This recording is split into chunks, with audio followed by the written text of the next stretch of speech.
Programang ito ay rated SPG, striktong patnubay at gabay ng magulang ang kailangan.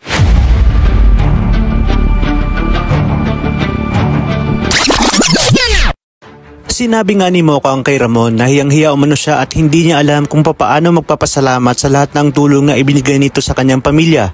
Ngunit iginiit naman ni Ramon na hindi kailangan magpasalamat si Monique dahil ang pamilya niya ay pamilya niya din.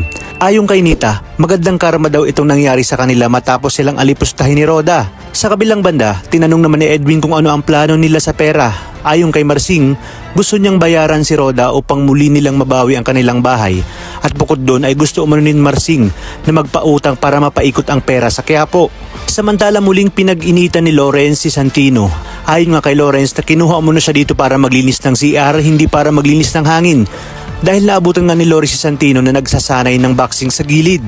Maya-maya pa tinanong ni Nita kung sigurado ba si Marsing sa negosyong naisip nito at baka daw matulad siya kay Roda. Ngunit iginit ni Marsing na papaanong matutulad sila kay Roda.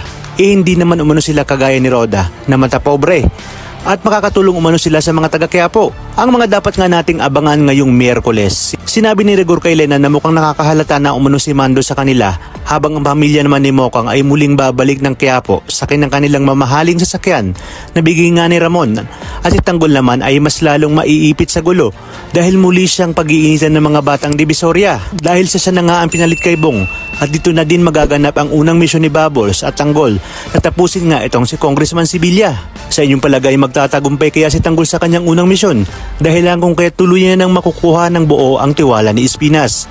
Kaya naman mga kapamilya, pakatutukan natin ang mas kapanapanabik na mga eksena dito lang sa pambansang teleserye ng Sambayanan, ang FPJ's Batang Quiapo.